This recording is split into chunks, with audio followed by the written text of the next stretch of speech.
Happy and fantabulous day, dear children. I welcome you all to the English corner. See how beautifully it is glowing. We will see the continuation of the lesson quality, then we will see the book exercise also. Right? So, we saw this. Mr. Jessler is a shoemaker settled in London but a native of German. Right? I knew him from the days of my extreme youth. This was the author's words, a small boy, because he made my father's boot.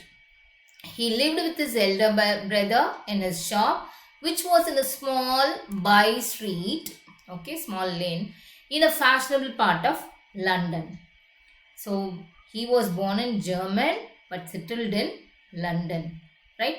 His English will not be equivalent to British English, but he managed, and moreover all the wordings will be different, that is German slang.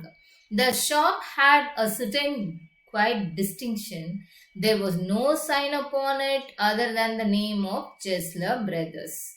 And in the window a few pairs of boots. He made only what was ordered, and what he made never failed to fit. It will be exactly fit to the person who ordered the boots. To make boots, such boots as he made, seems to me then and still seems to me mysterious and wonderful.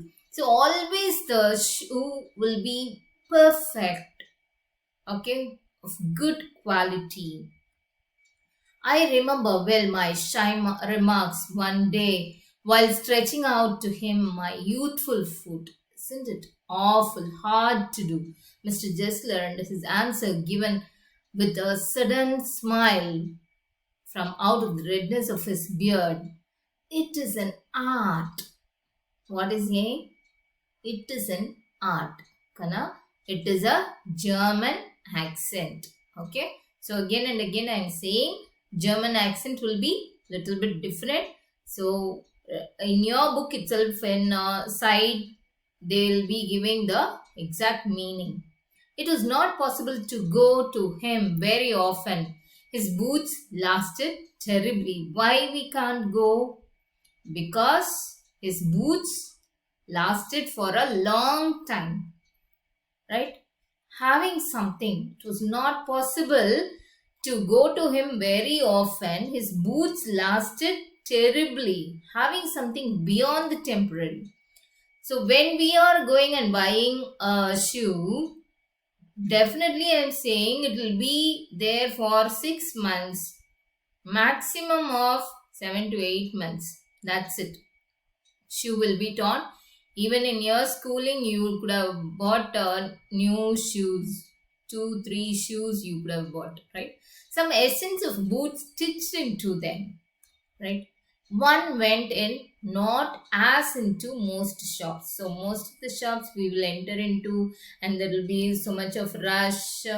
And here, restfully, as one enters a church, it will be very common. Sitting on the single wooden chair, you have to wait.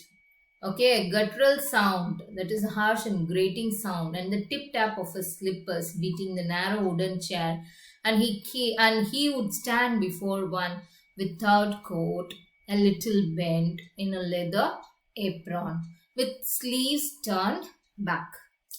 You can able to see the hands, right? The sleeves will be turned back. Blinking, he'll be blinking as if awakened from some dream of boots. And I would say, how do you do, Mr. Jessler? Could you make me a pair of Russian leather boots? Without a word, he would leave me retiring whence he come or into the other portion of the shop, and I would continue to rest in the wooden chair, inhaling the incense of his trade. Inhaling the incense. Incense is a sweet, a pleasant smell from the incense sticks. Morning we will pray to God, isn't it? That time we will use incense sticks. Same here, inhaling the good smell of his trade. Soon he would come back. What is a good smell, dear? What is the incense smell here? Incense refers to the goodwill of the person, good quality of the shoes he's making, the the way he behave with the other persons, everything matters a lot. Soon he would come back holding in his hand a piece of gold brown leather. With eyes fixed on it, he would remark, "What a beautiful piece!" Right? When I too had admired it, he would speak again. "When do you want them?" And I would answer, "Oh, as soon as you conveniently can." And he would say, "Tomorrow fortnight?" Or he were his elder brother. I'll ask my brother. Brother is brother here. So I thought of playing a fun game with you, right? I'll give you a sentence and you have to change into a German accent, right? If I'm asking you, I will ask my brother, you have to say, I will ask my brother. So that we will see and we will play that game after this lesson, right? So then I would murmur, "Thank you. Good morning, Mr. Jessler. Good morning." He would reply, still looking at the leather in his hand. He will not look at the person's eyes because he is that much concentrated on his job. Okay, and as I moved to the door, I would hear the tip tap of his slippers going up the stairs to his dream of boots. I cannot forget the day on which I had occasion to say to him, "Mr. Jessler, that last pair of boots creaked, creaked, is gone on." So he looked at me for a time without replying, as if expecting me to withdraw or qualify the statement, then said, "It shouldn't have creaked." It did, I'm afraid. It did. He was afraid to say the words. "You got them wet before they found themselves." "I don't think so." At that, he lowered his eyes as if hunting for memory of those boots, and I felt sorry I had mentioned this grave thing. "Send them back," he said. "I will look at them." Right?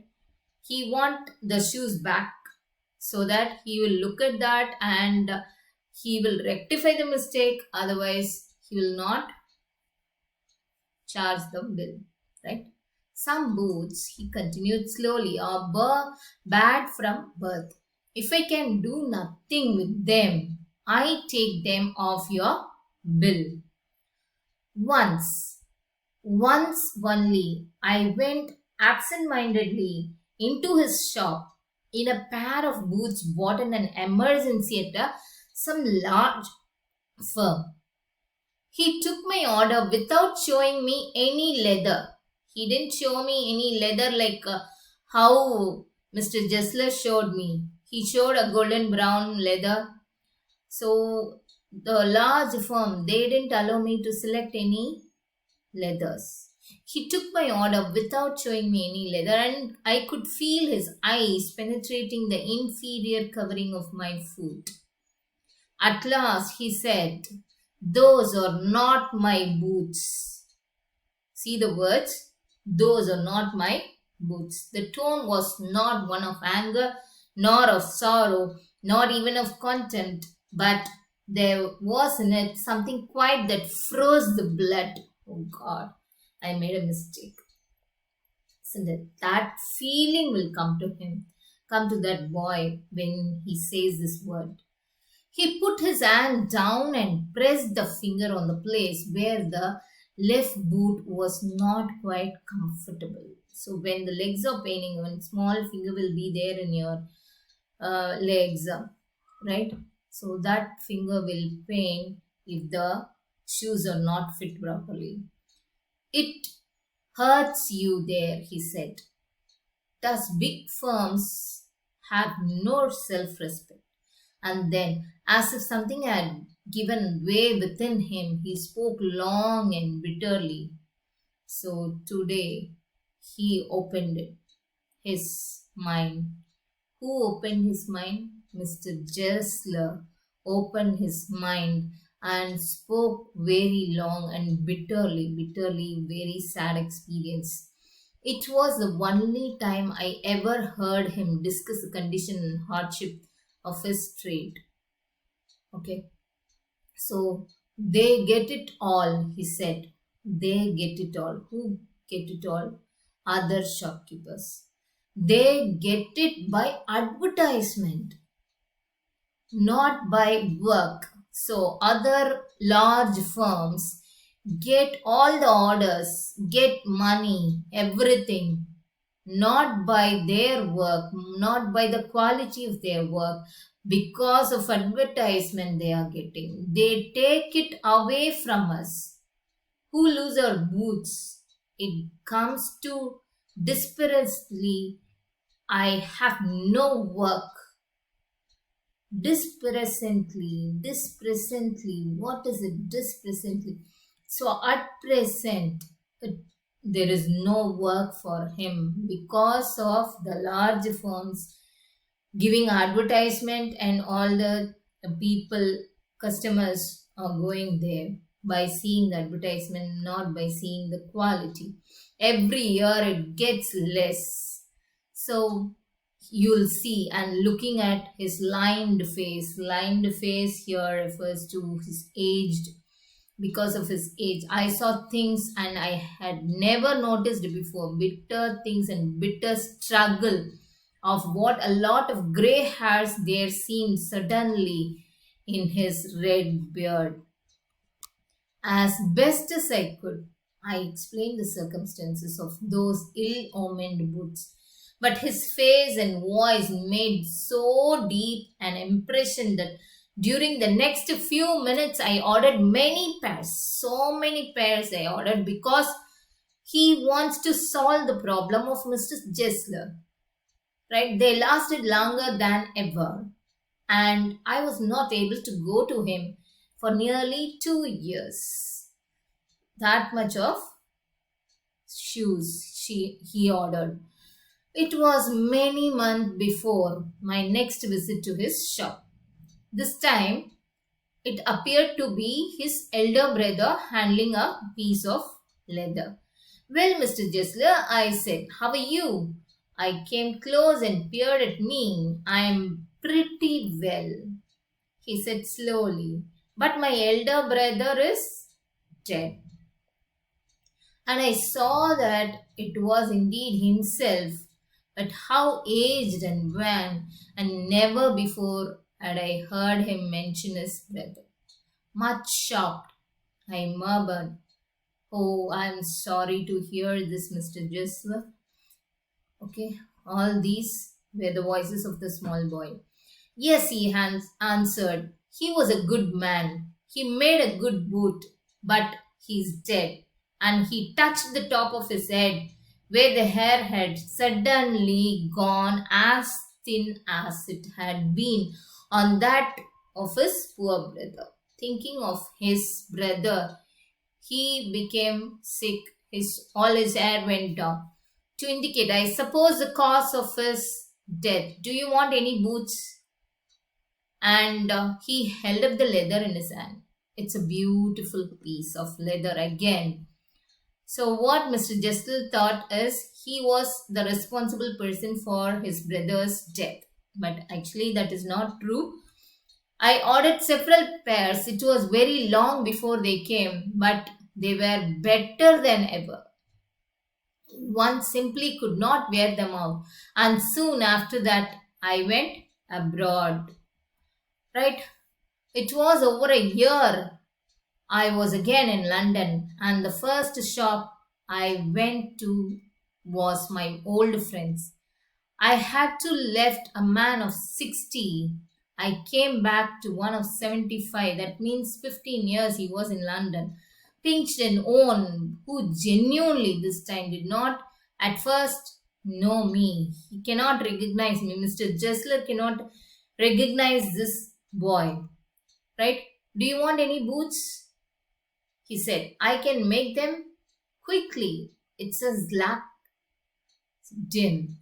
I answered, please, please, I want boots of all around, every kind.